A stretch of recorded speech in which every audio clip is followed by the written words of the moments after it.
Welcome to Lab Life with the Air Force Research Laboratory. Hi, I'm Michelle. And I'm Kenneth. Today we're joined again by Kevin Rusnak, the senior historian at the Air Force Research Laboratory. He's here to separate space fact from space fiction and tell us how the Air Force helped us get on the moon. In 3, 2, 1. Kevin, welcome. It's good to be back. Thank you for having me again. Absolutely. I think you now hold the record for most, like we've had you the most of the podcast now. Well, 2 isn't much of a record, but it's I'm proud of that anyway. Still said it. Yeah, I mean, when we get to SNL level, you know, you'll be like our Steve Martin. There you go. You can look forward to it. Eventually I'll be hosting it, right? We'll flip it on us. Yeah. So, Kevin, we're closing in on the 50th anniversary of the Apollo 11 moon landing, which happened on July 20th, 1969. A lot of what I know about the moon landing came from, high school history classes or the movies. And I don't know if that makes you cringe as a historian. What's your take on learning history through movies? Well, to look at it from a positive perspective, anything that encourages people to learn some history is a good thing. Something that sparks your curiosity is great as far as I'm concerned. If that's all you're doing, though, is the only history you're getting is from what you see on TV or in a movie, well, then, it gets a little bit cringeworthy as a historian, because movie makers, even ones with the best of intentions, people who are trying to make a historically accurate movie without making a documentary, they have to cut corners, they have to combine characters, they have to compress events in order to tell a multi-year story with hundreds or thousands of characters in 2 hours in a way that's accessible to people. Yeah. So you realize that as a historian, these things happen. And so you can make a judgment call on whether they should have done this or done that or what they show. But as long as the history that is presented is fairly accurate or gets to the truth of the matter without necessarily being factually precise in everything, you have to appreciate that. And so I think with Apollo, at least recently anyway, the movies have done a fairly good job of that. And when I saw this question from you guys last night, it made me look up what are all the movies that have been shown about Apollo. And surprisingly, given the significance of it, there haven't really been that many, or at least ones that are that popular. And I'm looking at just fictional ones, or ones that aren't meant as documentaries, but are these kind of dramatic takes on the Apollo program. And of course, the most significant ones in recent years first was Apollo 13, that kind of revived interest in the Apollo program. It's probably been almost 20 years now, I guess, since that came out. And that movie then, or even touching more recently with First Man, do a lot of people after they watch these films reach out to you to say, hey Kevin, how close are these to the real story? Or do you more reach out to other people saying, hey guys, come close, let me tell you? Well, that's where social media comes in. Because when First Man being a great example, obviously there was no Twitter or Facebook when Apollo 13 came out. So it's the community of space enthusiasts and space historians was kind of walled off from the rest of the world. You might have some bulletin board, electronic bulletin boards, things like that, where you can communicate, some websites, things like that weren't all that widespread. But now, of course, you've got all the buildup from leading up to First Man since the book came out years ago, and then the various iterations of trying to get this movie made. The spaceflight history community has been very interested in this and followed every detail, every casting decision, every image that popped up online. It's been examined under a microscope. And so, after a while it kind of gets fatiguing, but then once the movie comes out, of course, there's a huge influx of interest from people that aren't just the real enthusiasts, but from other people as well. And then, that's when you get questions that are in the general category of how realistic is this, or, what was that they showed, or, what did they screw up? Honestly, the enthusiasts are the ones that tend to pick out all the details that are incorrect. And, some of that you kind of want to roll your eyes at, the color of this dial was wrong, or, he turned left instead of right, stuff like this that in the bigger historical sense doesn't really have any significance. And you appreciate that enthusiasm because you want them to get all those details right. And if you talk to the guys that are making these movies, the producers, the prop masters, whatever, they really work hard. They use as much evidence as they can, photographs and things, to make stuff as realistic as possible. But ultimately, they do have time and budgetary constraints, and they're trying to make a movie. Sure. Yeah, tell the story Right. in 90 minutes or 120, depending. Exactly. And so, it's something like First Man, where they really try to adhere to the story, but in a historically accurate way. Again, as I said before, I really applaud those guys. That movie, though, had some really mixed reactions, though, because they try to take a unique perspective on it. They try to get into the psychological drama, as it were, of Neil Armstrong, to kind of get inside his head and tell the story of this Apollo 11 mission, the first moon landing, that we all know more or less. And how do you tell that in a unique and interesting way to engage a modern audience? If you just go from start to finish, hey, they trained for a mission, they flew the mission, they landed on the moon, they planted on the flag, they came back and had a ticker tape parade, well, that's kind of boring from a movie watching It almost feels perspective. more like a documentary at that point, or maybe even just a featured story. So. Right. Yeah, there wasn't enough drama because there's a lot of stuff in his head and in his personal life, probably. Yeah, I mean, looking at Apollo 13, like you mentioned, that was plenty of drama in that movie. Yeah, So, I mean, right. that's the one that's what made it fun. Yeah, because it had this moment that made this dramatic turn in the mission. If the oxygen tank had never exploded on Apollo 13, they would have landed on the moon, collected rocks, and come home. Nobody would have ever made a movie about it. The name Jim Lovell would just be another of in that case, it would have been 14 astronauts that landed on the moon instead of 12, and that would have been that. But because there was this dramatic moment that literally made for TV, as it were, that mission became famous. So. Yeah, they got Tom Hanks. I mean, it worked out. Right. Kind of going to maybe not quite the drama side, but more of an interesting side that people don't know. With the talk you've been doing more recently, kind of traveling about, talking on Apollo and its legacy, you've touched on the Air Force's impact on the program, and many people may not know how much they've done for it. So could you kind of explain what relationship the Air Force and NASA had, and kind of what helped make the Apollo 11 mission happen?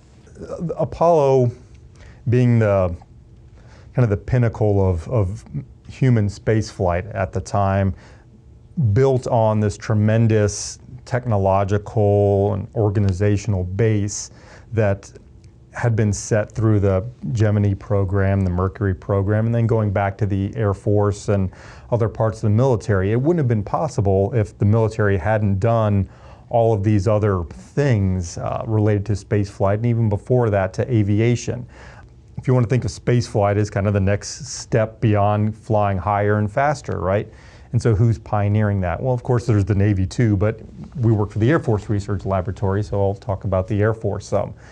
Like any history, you can take it back as far as you want. You can go back to McCook Field or whatever, but it's the Air Force's interest in flying higher and faster in order to survive, in order to get a mission accomplished. So if you want to have your aircraft fly over enemy air defenses, well, you go faster. You fly higher than the enemy can fly their airplanes or shoot you down with ground-based guns or missiles, whatever it might be. And the faster you go, you can outrace people.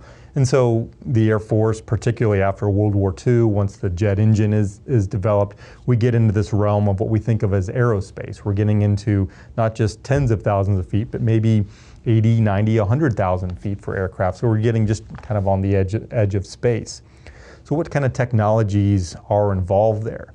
And so the 1950s and early 1960s, you see this kind of watershed change in terms of how we're designing aircraft. You get things like swept wings, the jet engine, as I mentioned. You have special alloys for building the surfaces of aircraft, because aluminum is going to melt when you go Mach 3, because the friction of the air moving around your airplane heats up the skin.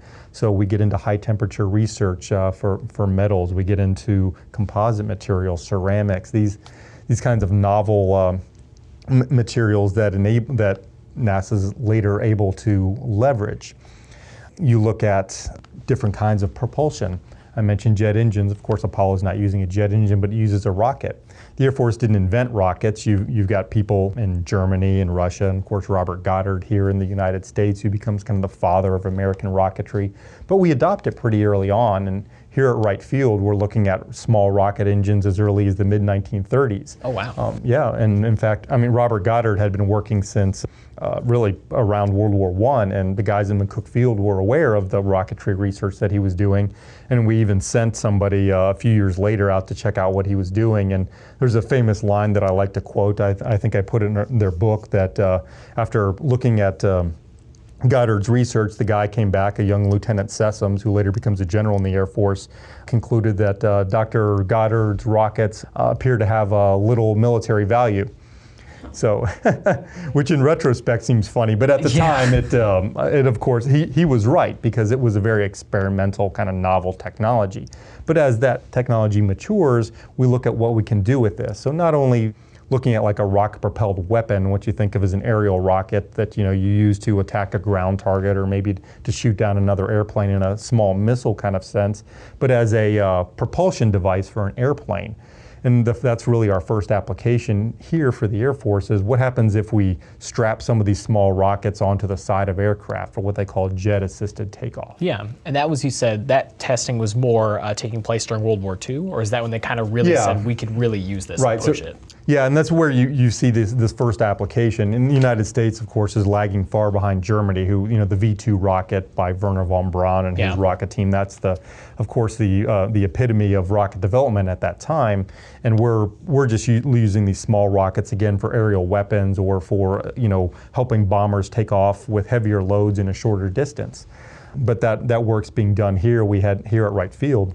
Which is crazy now because we're like 5 miles from a downtown, like very urban area. And yeah, and in fact, I mean, they still were at that time. I mean, it was, the test stands were actually not that far from where we're sitting right now. I mean, they were testing, we had a rocket testing complex over there, and they just got rid of the last buildings maybe 15 years ago or so. Oh, wow. But you're exactly right. You've got the point after World War II, once we have all this captured German technology, particularly the V2s, we quickly realized that the test stands we have here are entirely inadequate for the future of rocketry. We need something bigger, we need a safer place to test these things, because not only is it noisy, but if it blows up, bad things happen. You've got all these other buildings around. Even if we're on an enclosed base, you've got all these other laboratory buildings and so forth. So that's when we look at a new place to test and how we end up out at Edwards, and we move our rocket testing facility out to what they call the ROC, or the Rocket Lab. It has a whole bunch of names, but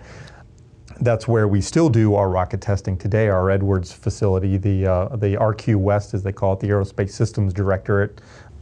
California, more desert landscape, a lot more space, less populated. Yeah, I was trying to imagine just the sound you'd hear, because even hearing some flights nearby Dayton, you can still hear some aircraft, but hearing rockets testing, I could only imagine. Yeah, it's, of course, it's a tremendous amount of noise. So once we move the testing facilities out of there, we're able to build a complex where any of the rocket contractors can test their large rocket engines there under with safety and security, because it's a closed facility, so you don't have to worry about the danger to the population, but it's also a place where you don't have to worry about espionage or something like that. And those facilities have grown tremendously over the years, and we'll talk about that in a minute, particularly because of the Apollo program. But to get back to the link to the Apollo program, we're developing these rockets. The Navy's developing some, we're developing some. We're looking mainly at solid rockets early on, but liquid rocketry becomes another emphasis of ours. And one of the guys we think of as the father of solid rockets, that is ones that have a propellant that, if you kind of look at it, is maybe like something like clay or toothpaste almost. It's a mixture of fuel and oxidizer all together, so that way you just set it on fire and it burns, right? This is great because you can store it essentially forever, for years, and you can launch it right away, so it's perfect for a weapon. Liquid rockets can have a lot more power, a lot more thrust, if you will, but you got to fill them up and you have to launch them essentially right away. But it's a technology that, because of the Germans mainly, we become more familiar with early on. And so you look at our first missiles that we use for what we call IRBMs, intermediate range ballistic missiles, and later ICBMs. the intercontinental ballistic missiles, the ones that can go all the way across the ocean, those are all based on this liquid rocket technology. We're using a fuel, mostly kerosene, we call RP1, rocket propellant 1, and liquid oxygen. You mix those together, you burn it, and boom, there goes your rocket, right? Yeah. So the Air Force is developing these for rockets that can go longer and longer ranges, hundreds of miles and eventually thousands of miles. We're developing those to power aircraft. You see one, for instance, that powers the X-1, the research airplane that takes Chuck Yeager past the sound barrier. So we're looking at all these different applications for rockets. Well, our rocket lab was headquartered here. Even after we moved the testing facility out to Edwards, all of the research and development activity was still going on here at Wright Field. It was part of what was called the power plant laboratory, and then later on they called it the propulsion laboratory. But until 1959, all of the science and technology, those guys were still here. We'd go out to Edwards to do the testing, but that research was going on in this location. And was there any contained testing here then, like a much smaller scale, or literally? Yeah, we continue to do some smaller scale ones for like aircraft rockets and things, but basically anything of any size really went out to Edwards. I think they ran their first test in 1952, as I recall, out there. And then it just got bigger and bigger, and we built bigger and bigger test stands to accommodate for it. So it's this sponsorship of rocket research and the S&T we did to support rocket development and to build up the rocket industry that NASA was able to leverage when it was formed in 1958 to put a man in space. Yeah, so I'm sure at that point they had no doubt in their mind, like, we need these rockets, we just need all this to come together to get the right material to space. Right. And of course NASA was formed out of several different agencies. The kind of core of it was the old NACA, the National Advisory Committee for Aeronautics, which, as the name implies, they were mainly focused on aeronautical research and a few other things. Their facilities in Langley, they had engine research up in Cleveland, a place out in California, but then they were also given the Werner von Braun group, the Redstone Arsenal, the rocket researchers that had come over from Germany that were in Huntsville, Alabama. They became the NASA's propulsion experts. So they were the ones that started what we think of as the Saturn family of rockets, the one that got us to the moon. But interestingly, and this is the critical Air Force connection, if you think of the Saturn V, that's of course the giant rocket that put men on the moon, right? This 363-foot tall multi-stage rocket that goes up there. If you guys have ever seen one, there's a couple of them still around in museums. The one I've seen the most is parked out front at the Johnson Space Center in Houston. I mean, you can't really fathom the size of this thing until you stand up by it. But the first stage has these 5 massive engines that are taller than any of us. The engine bells, where the fire comes out, the business end of it, right? I mean, they're wider around than like this table. I mean, it's huge. But that rocket is called that rocket engine, the 5 of these is called the F1. It was built by a company called Rocketdyne. Well, what does this have to do with the Air Force? The Air Force actually started that engine. We were looking in the mid-1950s at where could we take rocket technology? The first ICBMs were on the drawing board. We were looking at things like the Atlas missile. But each engine, I think the state of the art at the time was around, 300,000 pounds of thrust. I think the highest one actually in production was about half that, about 150,000 pounds of thrust. So 300,000, that sounds like a lot. And it was, but again, we're talking drawing board sort of things. Well, guys here, and the Rocketdyne guys, remember specifically, the propulsion researchers here asked them, well, how big do we think we can go? What's the maximum we can take kind of current technology and scale it up? Because scaling up an engine isn't just as easy as, okay, well, we need twice as much thrust, so we'll just make everything twice as big, right? Yeah. Engineering doesn't work that way. So we asked that question as well, how big can we make this? So we could get together with Rocketdyne to study this. They decide, well, okay, we're looking at about 300,000 pounds. Let's try 1 million pounds.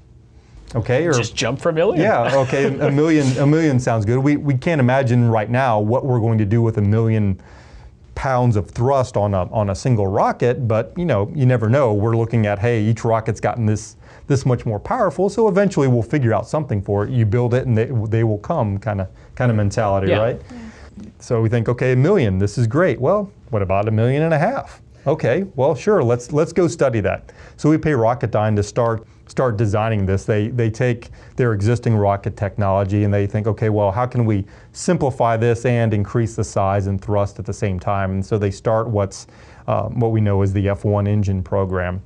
Well, when NASA gets stood up to put man in space and eventually go to the moon, they end up taking over that program. So the Air Force gets out of it and NASA takes it over, and that's what becomes the first stage of the Saturn V rocket. It, in fact, develops 1.5 million pounds of thrust per engine. So you stick 5 of these on the first stage, so you end up with a first stage rocket that's 7.5 million pounds of thrust. I mean, this is an insane amount, but that's what you need to put a guy on the moon in the most kind of efficient manner possible. And just to kind of set it for people, you mentioned how large these are. Do you know the actual, like the full length of these rockets? The dimensions I don't know offhand, I'm sorry, but they're big. Yeah, the important part is they're huge. Yeah. And so you're kind of making that connection now with the Air Force and NASA's program, but what, after the Apollo program started, how much did the Air Force work with NASA during that time? Or was this more like you mentioned, technology we passed on and consulted with? So the most direct connection, and most active connection, I should say, during the 1960s, during the NASA's manned space flight era, or kind of the golden era, if you want to think of it, was through what we think of as aerospace medicine. Jumping back to the Wright Field era, you have Harry Armstrong comes here to Wright Field and really founds this discipline of aeromedical research.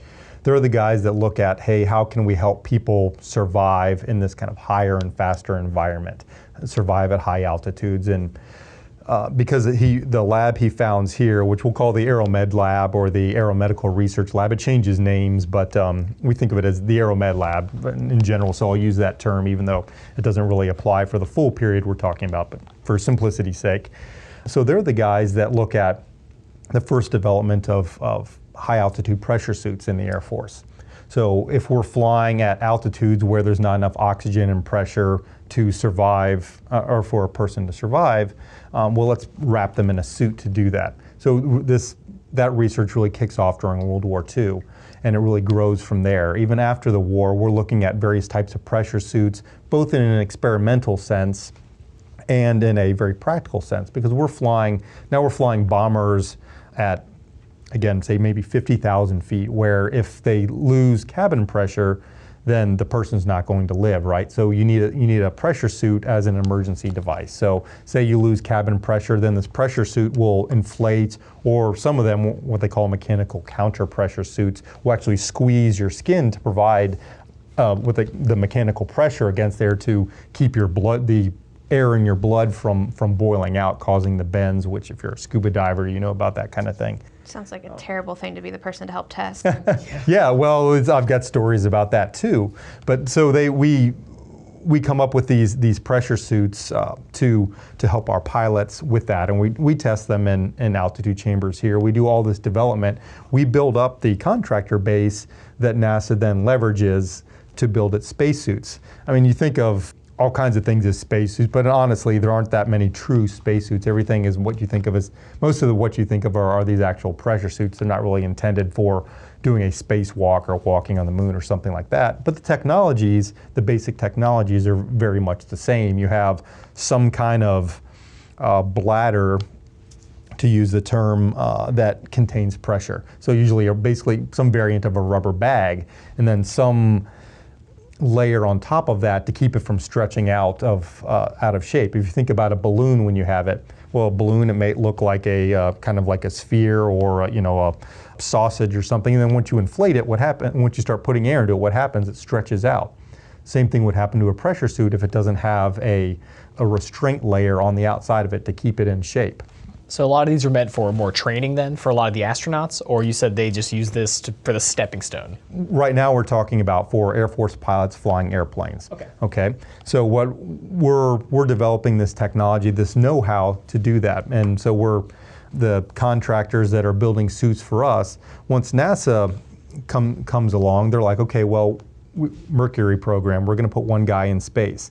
Okay, he's going to be in a pressurized cabin, but what happens if it springs a leak when he gets in space? we don't want to kill an astronaut just because, there was a hole or a micrometeorite or something punches a hole in there. So he needs something like these Air Force guys are using. He needs a pressure suit that can inflate and keep him alive long enough to get back to Earth. So they look at the existing state of the art. And in fact, this is an activity that was done right here, literally a couple hundred yards from where we're sitting right now.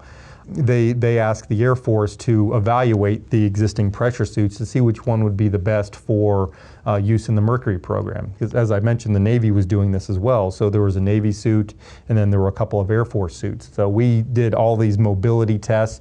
There's pictures of guys, they're putting their arms like a clock at different angles to see how they can stretch and reach and operate different controls with this pressurized. Because like a balloon, once something's inflated, it becomes more rigid.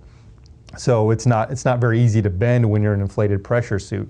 So mobility was really a key factor here, both inflated and how comfortable it is when it's not inflated. So we do this evaluation for NASA, and we recommend, hey, this Air Force suit that we've been using, that's the one you should use. It's great. NASA, their crew systems division head, he's the guy that's responsible for suits, says, well, thanks, but I'm from the Navy. I like the Navy suit better, so we'll use that one. But anyway, but we did that evaluation here, and Also probably some testing. Oh yeah, quite a bit of testing. In fact, we would test these in the vacuum chambers. As I said, we do all this mobility testing and so forth. And then what ended up happening, because of the allure of the space program, putting men in space, you see a lot of the guys here, the engineers that worked here, they think, hey, cool, I want to go work on the manned space program. So a lot of our technical experts left here and went to what became the Johnson Space Center. Then it was the Manned Spacecraft Center in Houston. So there was that knowledge transfer by the physical transfer of people going there. And so you see the same experts that were developing pressure suits here go work for NASA to develop the first pressure suits and the first space suits for them.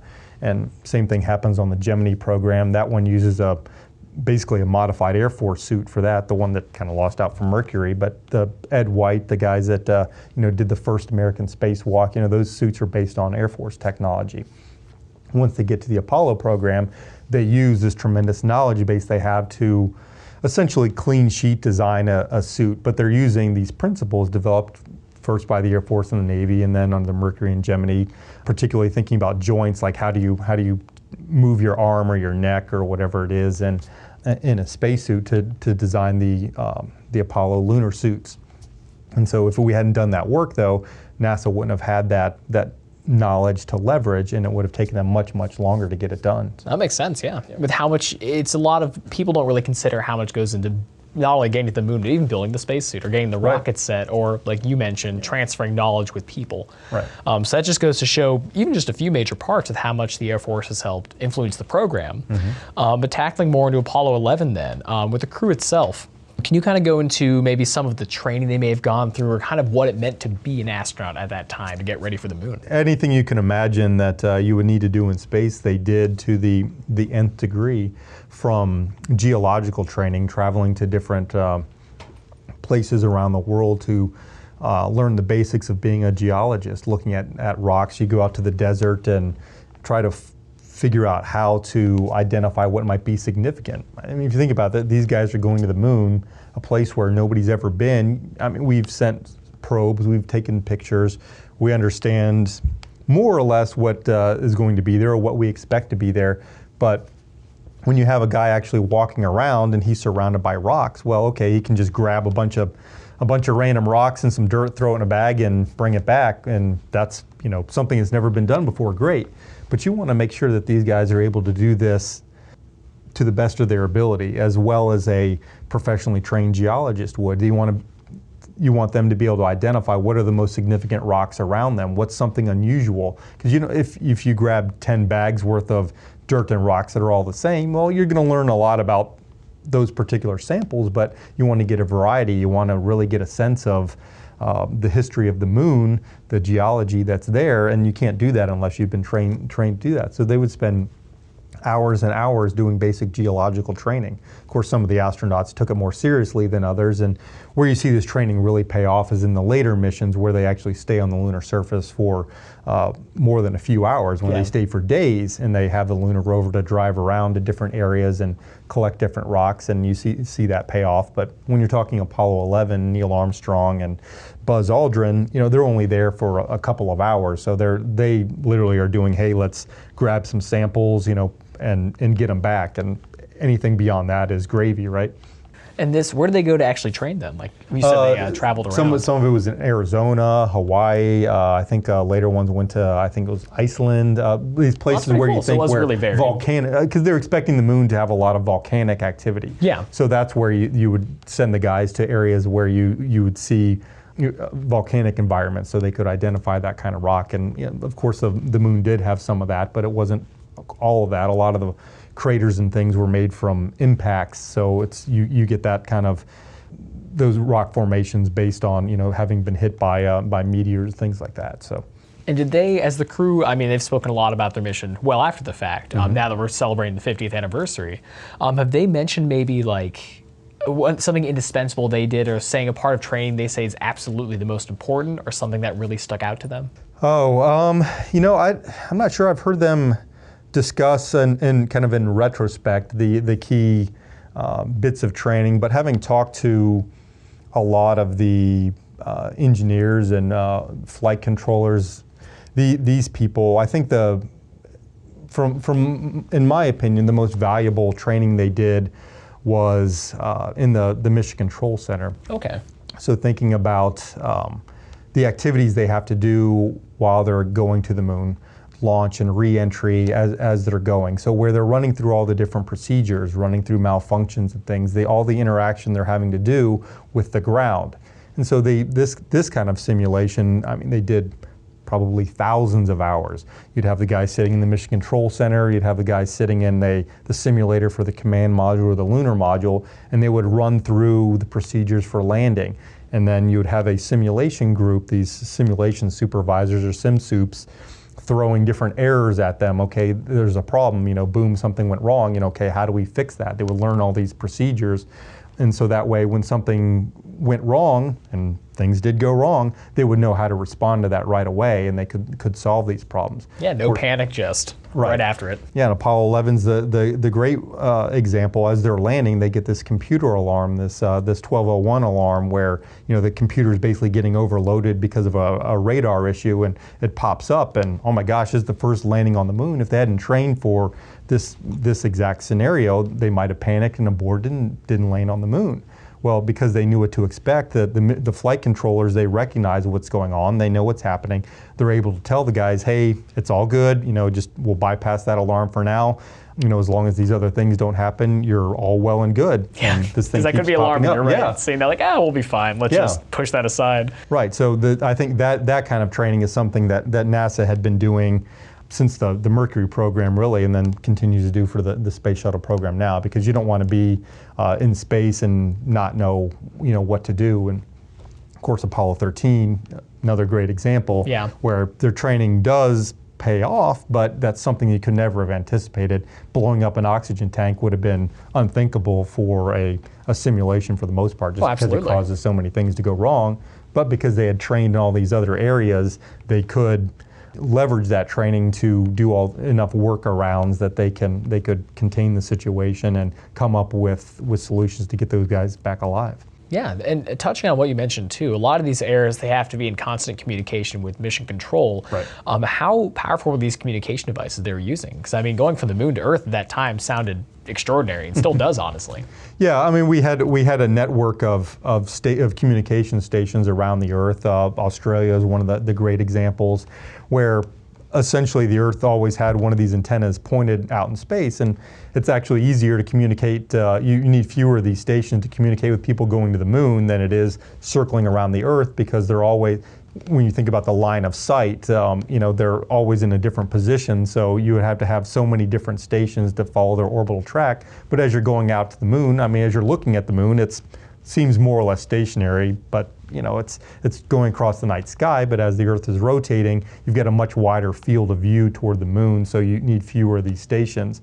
And so yeah, you need a relatively big and powerful antenna to get the signals there and back, but it's actually not as bad as you might think for that kind of thing. But yeah, we were able to be essentially in constant contact with those guys as they went. And something that we were talking about before this, we were kind of touching on with this being the 50th anniversary, kind of what Apollo 11 means, not only the United States, but the world and its legacy. Right. So during your talk, is there anything you touch on talking about how it's impacted our culture and kind of how it's really painted our worldview today? There's the classic saying, right, that well, if we can go to the moon, why can't we do X, Y, and Z? It's still seen as perhaps the greatest technological achievement, certainly of the 20th century, if not, ever. It's this thing that hundreds of years from now, when we've long forgotten about, who was president a particular year, World War I and II, it's another, go into the history books as, just another war like all these other ones that you guys vaguely remember something about from history class. But we're always going to remember that we stepped foot on a different body other than Earth for the first time. This guy, Neil Armstrong, maybe they won't remember his name offhand, but the fact that we did this back then is something that's going to essentially live forever for hundreds or thousands of years, as long as we have history. And so that is such a significant event by itself. I mean, just the fact that we've done that. And I mean, the symbolism there is, hey, we managed to do this achievement in an era that was fraught with turmoil. You're thinking about all the social change going on in the 1960s, the Vietnam War, civil rights, all of these things, and we were able to do this tremendous technological feat that kind of was symbolic of almost an earlier era where, hey, we can leverage technology to do almost anything we want. And then after Apollo ended in 1972, we had kind of come back down to earth by that point. It's like, well, we don't have unlimited amounts of money to throw at these great technology things. We're doing these tremendous feats, may not get us where we want to go, as a society. Sure, they're inspirational, but hey, we have other priorities. We need to do these other things. But it still stands as a tremendous achievement, not only for the nation, but for the world. And we tried to give it that symbolism as at the time. If you look at the plaque left on the lunar lander on Apollo 11, it says, "Here, men from the planet Earth." It doesn't say, "Here, men from the United States." They were trying to represent everybody. Absolutely. And that's one of these other great legacies is you were able to see, because of the space program, the moon landing program, you're able to look back at the Earth and see the Earth as a whole. You can see this blue sphere kind of hanging in the middle of a whole lot of black nothingness.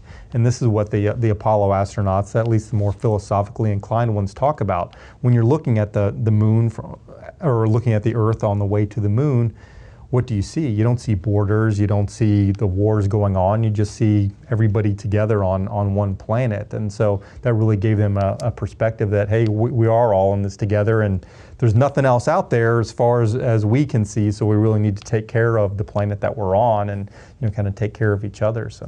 And that's a truly inspirational message. Yeah. That's powerful, yeah. That's one thing I've definitely seen a lot of people talking about, that blue marble hanging in space, kind of how beautiful, fragile, but powerful it looks. Right. So, and I can't even imagine going up in space and seeing that for the first time. That'd be amazing. And something we kind of want to throw in here at the end to kind of have a nice tie is there any fun facts about the Apollo 11 mission that many people may not know that you like telling them, or during your talk you brought up? Fun facts. Well, it wasn't filmed in a studio by Stanley Kubrick.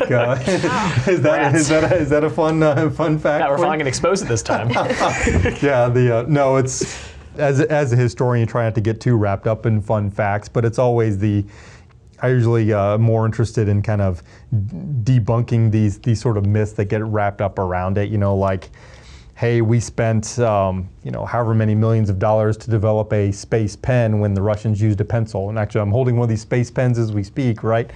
No, the Fisher company developed this pen on their own and sold it to NASA because it would work in space. But we use grease pencils. The Soviets used pens as well, so it wasn't one thing or the other. So those kinds of things aren't really true.